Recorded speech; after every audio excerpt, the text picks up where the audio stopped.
Assalamualaikum warahmatullahi wabarakatuh. Selamat pagi pemirsa FNN TV. Kembali berjumpa dengan saya Cahya Gunawan dalam acara Dialog Editorial yang ditayangkan setiap hari Senin dan hari Kamis jam 9 pagi. Seperti biasa, dialog editorial saya bersama pemimpin redaksi FNN, yaitu Bung Mangarahon Dongoran. Selamat pagi, Bung Rahon. Selamat pagi. Assalamualaikum warahmatullahi wabarakatuh. Waalaikumsalam warahmatullahi wabarakatuh. Pemirsa FNN TV, seperti kita ketahui bersama, beberapa waktu lalu DPD PDIP DKI Jakarta melaporkan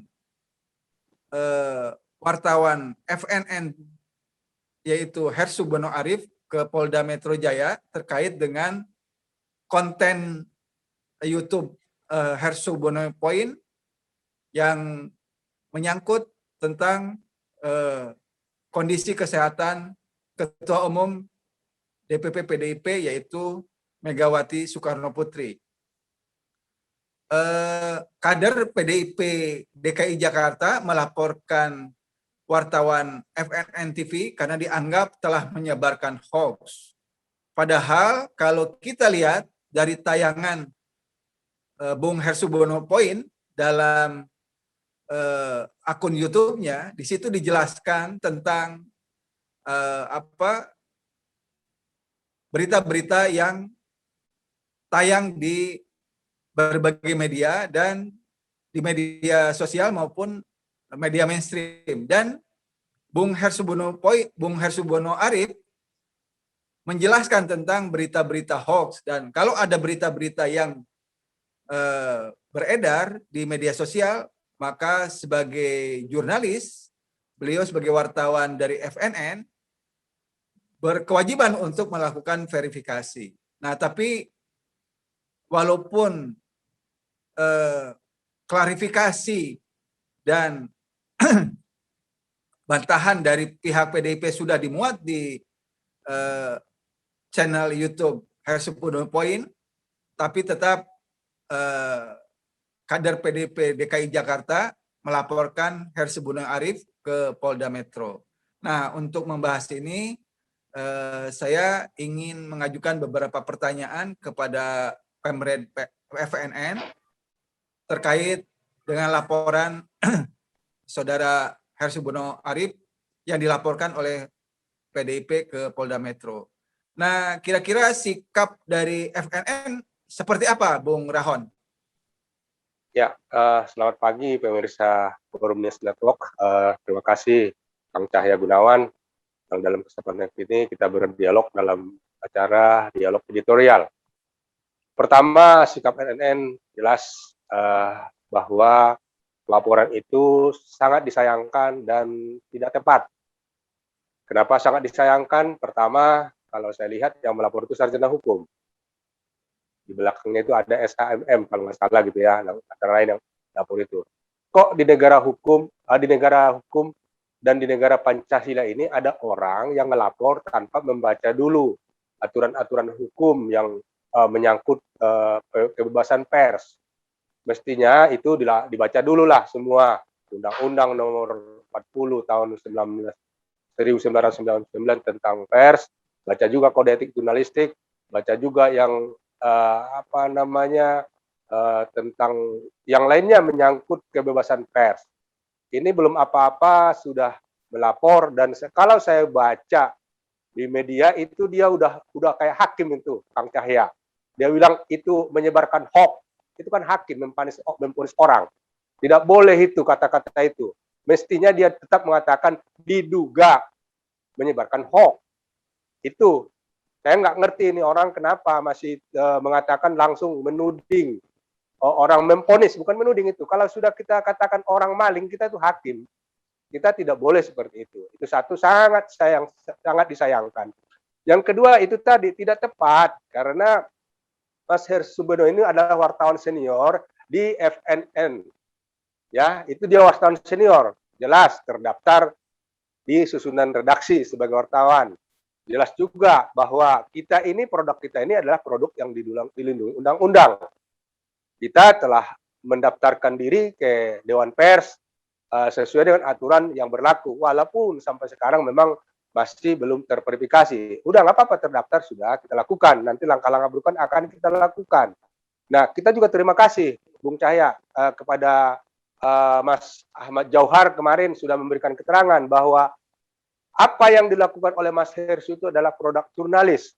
Kenapa produk jurnalistik? Karena di situ hanya mempertanyakan sesungguhnya. Malah itu memberikan pelajaran kepada kita. Itu Mas Hersu di belakang itu masih mengatakan, jangan buru-buru mau percaya dengan berita yang belum ada konfirmasinya. Itu kan kita diajari, bukan hanya wartawan, tetapi masyarakat kita diajari oleh Mas Hersu supaya tetap melakukan tidak semudah itu menyebarkan berita-berita yang masih diragukan. Ini kan Mas Hersu masih tanda tanya terus di situ. Makanya saya katakan bahwa apa yang dilakukan oleh Mas Hersu di dalam tayangan pertama itu di hari Kamis itu adalah dalam salah satu bentuk check and recheck oleh seorang wartawan. Kenapa salah satu bentuk check and recheck, Kang Cahya? Karena di situ Mas Hersu juga mengutip pernyataan petinggi PDIP, antara lain Arya Bima. Mas Hersu juga mengutip dari portal tempo.co.id keterangan Hasto. Jadi ini salah satu bentuk cek and recheck yang dilakukan oleh seorang wartawan. Kenapa? Karena bentuk cek and recheck itu banyak. Saya ambil contoh nih.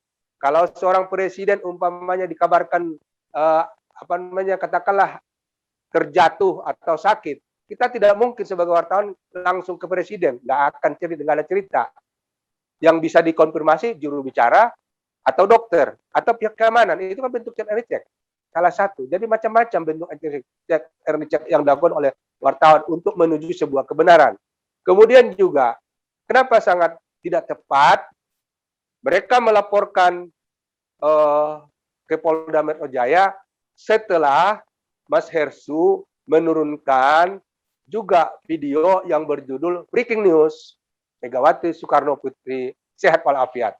Itu adalah pernyataan Megawati ketika ada dalam sambutan virtual dalam pelatihan terhadap kader-kader dia. Ini udah jelas. Ini nggak tahu kenapa masih harus dilaporkan. Jadi ini orang-orang kita ini pertama udahlah jangan mudah untuk melapor apa-apa udah melapor hanya karena perbedaan pendapat, hanya karena tidak mau kelompoknya disinggung, main lapor, harapannya di penjara. Ini kan negara ini, aduh, kalau saya bilang kenapa sih kita ini masih buru-buru, kenapa sih kita ini masih terus-terusan seperti ini. Makanya saya bilang, ada mereka ingin membungkam aktivis, pelukis, dan jurnalis. Aktivis sudah jelas banyak yang ditangkap. Pelukis, kenapa kita bikin pelukis? Itu tadi, mereka takut amat sih sama mural. Walaupun tidak ditangkap, tetapi dihapus. Dan sempat juga ada beberapa orang yang bikin mural itu dipanggil ke polisi. Ini kan buat apa? Terus itu namanya spanduk juga hasil seni kan? Spanduk, baliho. Kenapa diturunin? Kok takut amat sih benda-benda yang seperti itu? Ya udah, ini sesama anak bangsa ini jangan seperti itu. Kita harus bersatu. Kalau kita memang oposisi, namanya pers, wartawan, siapapun presidennya harus wajib mengkritisi. Itu wartawan kalau di negara demokrasi, kalau di negara yang menganut paham kebebasan pers, kecuali Kang Cahya di negara komunis atau di negara kerajaan, ini nggak bisa kan? Ya, itu aja. Apa kita mau ke sana ke komunis atau mau ke kerajaan? Enggak kan? Kita ingin demokrasi terbuka. Saya curiga nih. Jangan-jangan kita digiring supaya menjadi penganut paham negara komunis atau kerajaan. Tidak boleh kritik masuk, tidak boleh ini. Ini kan kita lihat, kalau kita lihat di negara-negara komunis yang mengkritisi langsung ditangkap. Ya lihatlah contoh terakhir, RRC, aktivis di Hong Kong ditangkapin. Ya kan? Demikian juga kalau di negara kerajaan, kita tanpa menafikan, Arab Saudi juga menangkap aktivis yang berseberangan dengan rajanya. Nah, itu kita nggak boleh dong seperti itu. Bahwa kita bercita-cita ingin menjadikan negara kita negara demokrasi, yang beradab, kebebasan pers yang bertanggung jawab. Kenapa demokrasi yang beradab, Kang Cahya? Karena ini kita lihat demokrasinya menjadi kurang beradab kalau begitu caranya. Lama-lama sila kedua Pancasila hilang tuh yang beradab itu. Apa ini tujuannya juga menggiring kepada Pancasila menjadi Trisila dan dasar sila itu tadi kita nggak tahu. Ya udahlah kita sangat prihatin dengan hal seperti itu. Yang jelas kita FNN menyesalkan dan menganggap laporan itu tidak tepat. Itu intinya. Dan itu karya-karya yang ada di FNN adalah karya jurnalistik. Boleh dilihat dari segala sesuatunya. Cuman ya itu tadi, memang kita mengkritisi siapapun yang berkuasa, siapapun presidennya. Kalau nanti berganti pun, kita tetap posisi mengkritisi siapa yang menggantikan. Itu prinsip kita. Kalau kita berada pada jurnalis yang benar-benar independen. Ya. Kecuali ya tidak seperti itu. Gitu Kang Cahya. Ya. Baik, Bung Rahon. Jadi memang kalau ini dibiarkan, artinya masyarakat dibiarkan kalau ada sengketa pers lalu diselesaikan melalui meja hukum, dalam hal ini melalui kepolisian, ini akan menjadi presiden buruk bagi industri pers keseluruhan. Padahal seharusnya sesuai dengan Undang-Undang Pers tahun 99, setiap ada dispute atau sengketa di dunia pers, di dunia jurnalistik, maka pihak-pihak yang dirugikan mempunyai hak jawab untuk mengajukan hak jawab. Dan itu harus diakomodasi oleh medianya. Nah, kalau ini belum bisa diselesaikan, baru dibawa ke Dewan Pers. Nah, dalam kasus Bung Hersubono Arif, beliau pada kesempatan pertama sudah memberikan hak jawab tanpa diminta oleh pihak PDIP, yaitu dengan menayangkan tentang pertemuan Ketua Umum PDIP Megawati Soekarno Putri dengan para kadernya. Dan itu ditayangkan di akun YouTube Hersubono Point. Nah, dari sisi itu sudah selesai sebenarnya kalau sehari sebelumnya diributkan tentang perbincangan di masyarakat tentang pertanyaan apa sakit atau tidak sakit atau Ibu Megawati. Nah, sebenarnya sudah selesai. Jadi tidak ada alasan bagi siapapun dalam hal ini PDIP DKI untuk melaporkan akun YouTube Hersubono Point ke pihak kepolisian. Dan seharusnya pihak kepolisian tidak melanjutkan kasus hukum ini karena bukan wilayahnya polisi untuk mengurus hal itu. Sesuai dengan SKB 3 Menteri, maka itu harus melalui Dewan Pers. Saya kira itu, dan kemarin sudah ditegaskan oleh Bung Ahmad Jauhar bahwa apa yang disampaikan oleh Bung Hersubono Arif dalam akun YouTube Hersubono Point itu adalah karya jurnalistik. Mungkin seperti itu ya Bung Rahon. Jadi kita mendorong edukasi dan literasi kepada masyarakat, terutama insan pers, tentang hak-hak dan hukum di dunia jurnalistik gitu. Jadi memang ini akan selalu akan ada kasus-kasus seperti ini, tapi tetap harus melalui jalur yang benar gitu loh. Kalau ada pihak-pihak yang merasa dirugikan, ya memberikan hak jawab, bantahan gitu. Nah, kalau itu tidak diakomodasi baru dibawa ke Dewan Pers. Nah, kira-kira menurut Bung Rahon apakah ada motif politik di balik pelaporan Bung Hersubono Arif itu ke pihak Polda Metro Jaya? Ini jelas motif politik karena ya mereka yang melapor itu kalau istilah saya lagi mabuk karena sangat dekat dengan kekuasaan. Jadi orang nanti mengatakan, ya nggak bakal berani polisi menolak laporan mereka. Benar. Dan itu terdaftar, ada bukti laporannya kan. Biasanya kalau oposisi yang melapor ke gini-gini, itu dibilang ini harus ke Dewan Pers. Banyak sih, tidak hanya oposisi. banyak laporan juga yang diarahkan ke Dewan Pers. Tapi saya nggak tahu kok ini Polda Metro Jaya menerima, tidak mengarahkan ke sana. Mestinya mereka mengarahkan. Nah, itu yang kemudian yang paling kita selain tadi hak jawab dan hak koreksi ya, itu ada dua ya di undang-undang itu. Ada hak koreksi juga dari perorangan terutama ya. Yang jelas aturan-aturan yang ada termasuk tadi SKB yang Kang Cahaya sebutkan, itu mestinya yang melapor orang yang merasa dirugikan. Jadi Megawati yang lapor sana, bukan orang-orang dia. Nggak bisa. Ini kan yang dirugikan dia, bukan partai. Apa urusannya dengan partai? Ini kan yang sakit Megawati diberitakan. Mestinya Megawati yang lapor ke Polda. Ini tidak dilakukan. Nah itu tadi saya bilang sangat disayangkan karena saya lihat kalau di detailnya itu yang melapor itu sarjana hukum. Kita ini bukan sarjana hukum, tapi masih ngerti hukum.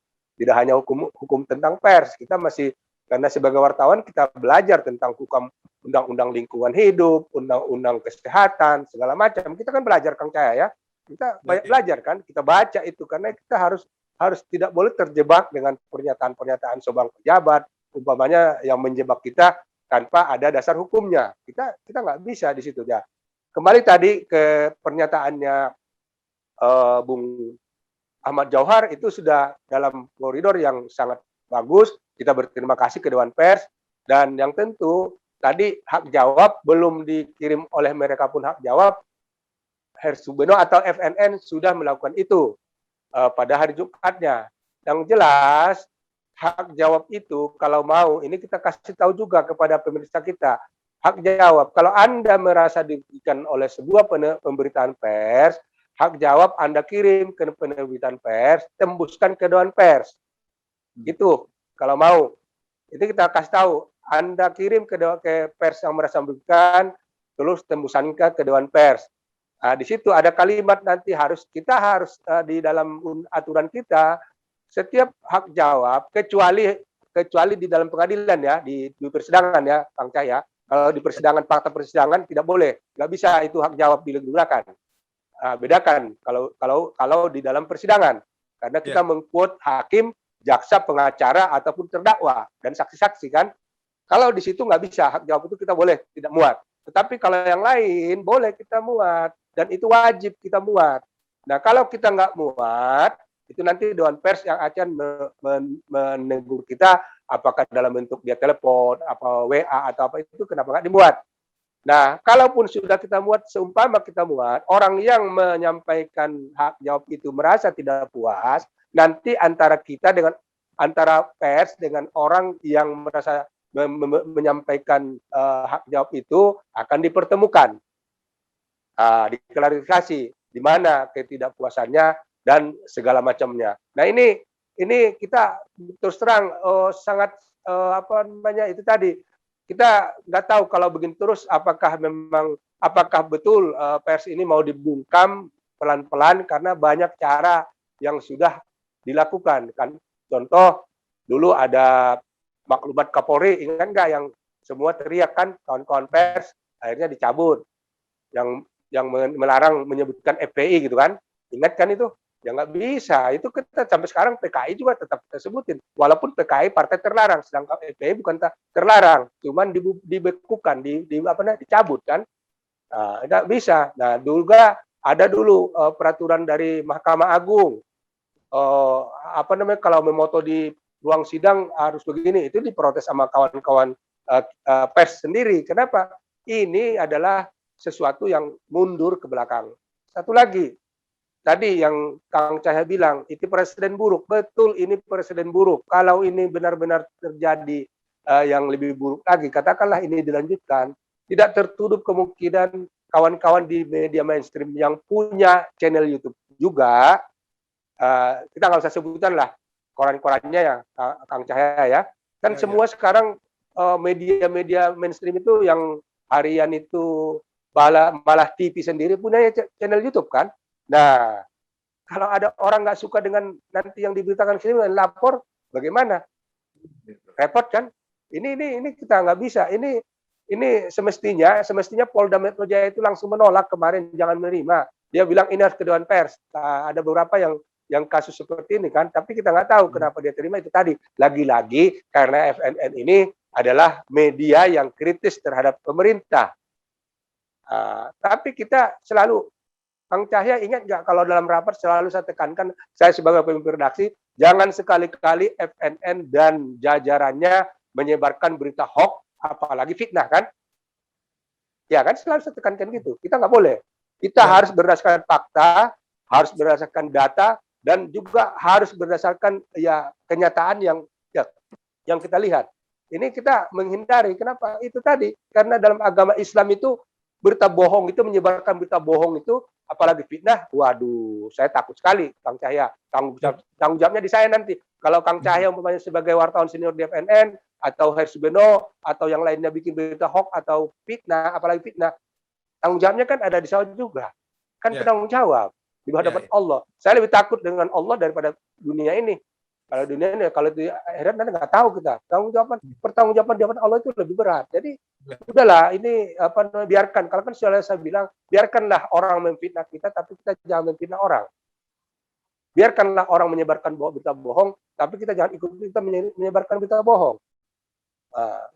Kan banyak tuh di medsos berita bohong yang dikirim oleh, kalau kita pelajari ya buzzer lah, yang mendukung pemerintah Jokowi itu dikirimin macam-macam, ada segudang tuh. Tapi ya udah biarin aja, toh nanti pada saatnya kebenaran itu akan dibuka oleh Allah Subhanahu wa taala. Gitu Kang Cahya.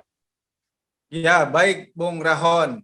Kita sudah banyak membicarakan tentang kasus yang dialami Bung Hersubeno Arif ini dalam kaitannya dengan kebebasan pers. Ya, ini memang kasus ini bisa mengancam kebebasan pers di Indonesia yang sebenarnya sudah diperjuangkan oleh